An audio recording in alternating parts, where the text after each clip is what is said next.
mengenal ekspresi scalar subquery, memahami korelasi subquery, penggunaan operator axis dan non-axis, penggunaan klausa with. Ekspresi scalar subquery adalah sebuah subquery yang hanya mengembalikan satu nilai kolom dari satu baris. Scalar subquery dapat digunakan dalam kondisi ekspresi bagian dari DEODE dan EASE. Semua klausa select kecuali dalam grup by. Contoh scalar subquery dalam perintah case. Mohon maaf tadi ada salah penyebutan.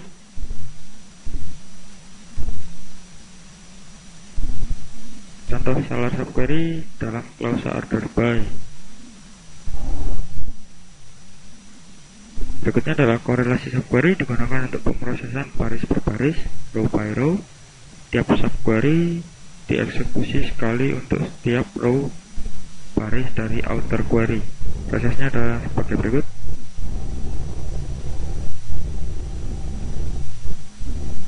Korelasi proses korelasi dimulai dengan mengambil baris dari outer query, kemudian inner query dijalankan dengan menggunakan nilai baris kandidat.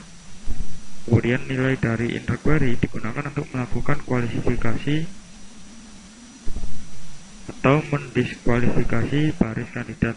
Sintaks penulisan korelasi subquery adalah seperti berikut.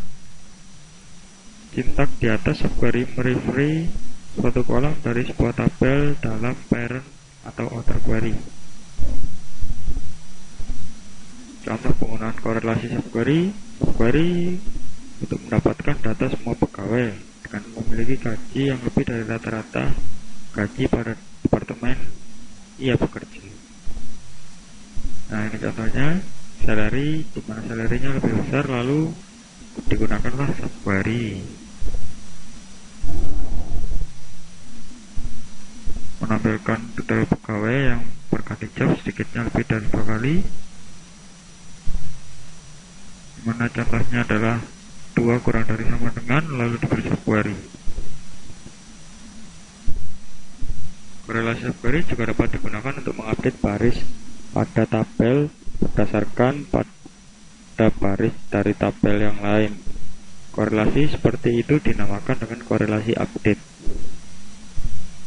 Kemudian isi dari kolom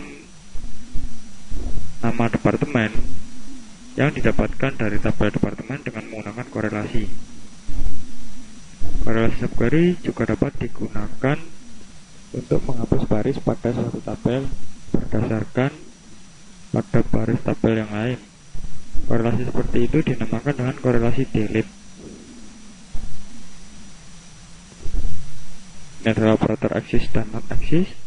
Operator axis dan non-axis digunakan untuk menguji keberadaan ada atau tidak ada dari baris dalam himpunan hasil dari subquery. Jika ditemukan, maka pencarian tidak dilanjutkan dan diberikan kondisi nilai true. Tapi jika tidak ditemukan, maka kondisi ditandai dengan false dan kondisi pencarian dilanjutkan dalam inner query.